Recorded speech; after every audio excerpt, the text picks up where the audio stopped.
up? Welcome to the Home Depot Center, the site of the 2007 Bowl Championship games presented by Farmers Insurance. I'm Harvey Sherfield. This one is all over. De La Salle taking on Centennial.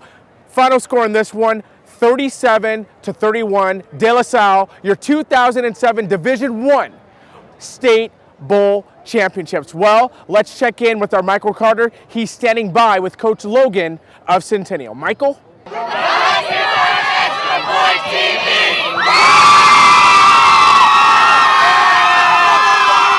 Thanks, Harvey. I'm here with Coach Logan. Coach Logan, of course, it's a tough loss, but I want to kind of focus on the positive. Your team made an excellent comeback in the second half. Just speak about your defense and the offensive play in the second half.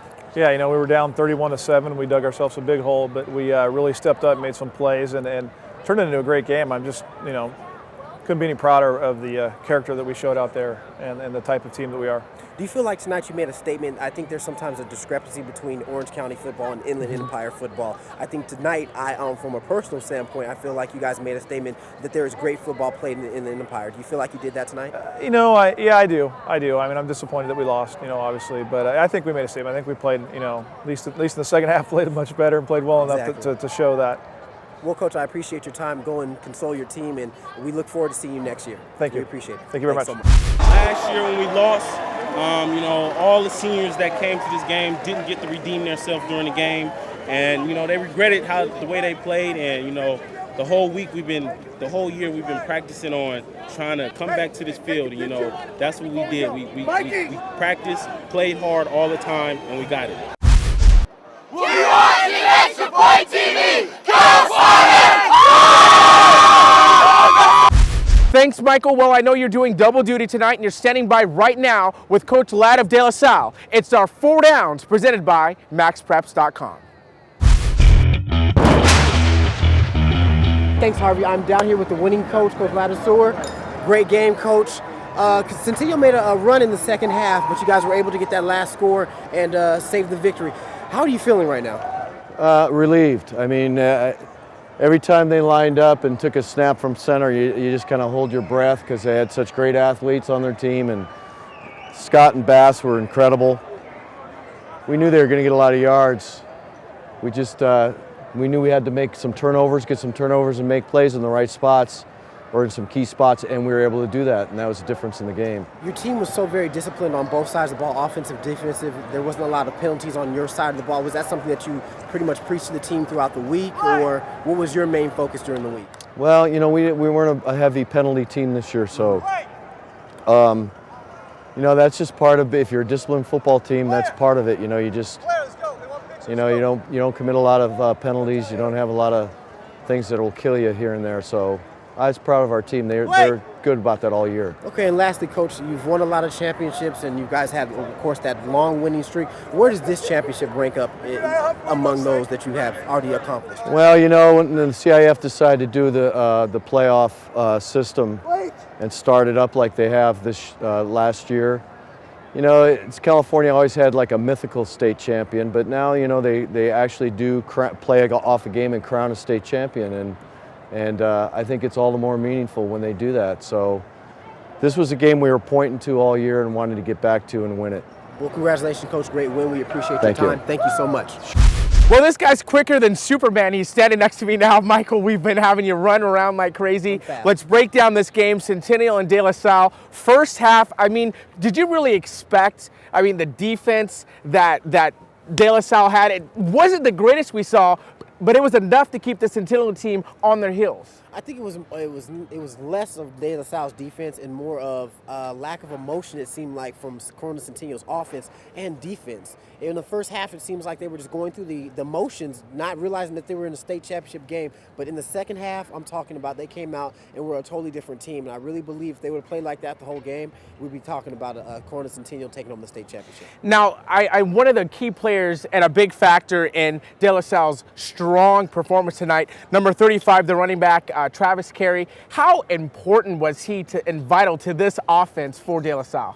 Not only offensively but defensively as well. He was huge. You believe at the second, I believe the third play of the game, he, batted the ball in the air, picked it off himself, and took it all the way down to the 5. Would have scored if it wasn't for the speed of the quarterback Scott from Corona Centennial. Then he comes back on an end and around in the next series and gets it close again in the end zone. So he also caught a ball out the backfield and scored a touchdown with it. The dude was huge today.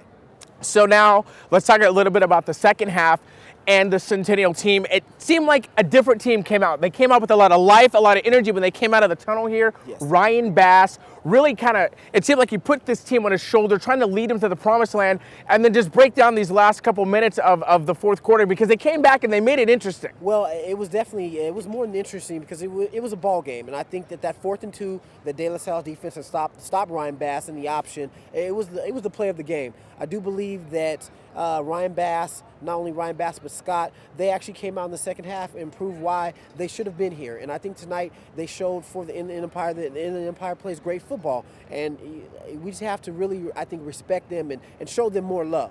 Now, I know we talked about this on our radio show, that for the Inland Empire, these kind of games are moral victories. When they lost to Mater Dei, we said it was a moral victory, even though they had lost because of the hype and the focus of Orange County football. Mm-hmm. Now in this game, they lose in the bowl championship game, but still, can they really walk away as a loss in this game, or do you think it's more of a moral victory for Inland Empire football as well? Well, my thing is I don't believe in moral victories, like I said when we talked about it on the radio show. What I do believe is that I think Corona Centennial can walk away and say, you know what, De La Salle necessarily didn't win the game. I think we lost the game, and I think they honestly can walk away from this game, yes, with their heads held high, that they did show up and they played, but I feel like they left some plays on the field.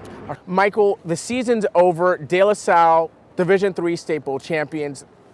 How do these teams now try to make some sense out of all of this? The teams that have lost, how do they move forward, and how do they kind of let this one, pass? Because, of course, De La Salle was on the losing end last year, and here they are, state champs this year. Exactly, and that's De La Salle is a prime example of you can either do two things. You can either go up or you can go down.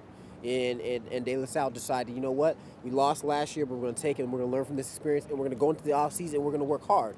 And I think Corona Centennial they've got young talent there. They have juniors there. Their linebacking core is young, so they have talent coming back. So what they need to do is take the same passion, the same fire, take that disappointment, and allow them to get through that extra rep on the bench. Allow them to run that extra 40, those extra sprints in the summer to prepare to maybe come next year that they can get over this hump and get this championship. Well, Michael, all season long you have gone above and beyond. Thank you so much. It's been a pleasure working with you. Mm-hmm.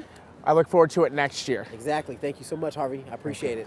Well, our mission here at The Extra Point is to highlight, encourage, and profile high school sports in the light that they deserve. And I want to thank all of you personally for joining us all season long right here at xpsports.net to let us do what we do best, and that's bring you the very best in high school sports coverage. So, for the last time in 2007, I want to thank you for joining us, and I wish you a blessed, happy, and safe holiday. And we'll talk to you in 2008 for an all-new season of The Extra Point with a brand new look site. But before I get out of here, we saved it last but not least. I want to congratulate Kim of Servite High School. She is our 2007 XPSports.net iPod winner. Congratulations to Kim. Congratulations to all of the winners of bowl championships here today.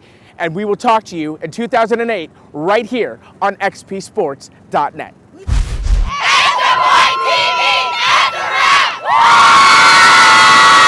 Extra Point TV, that's a wrap!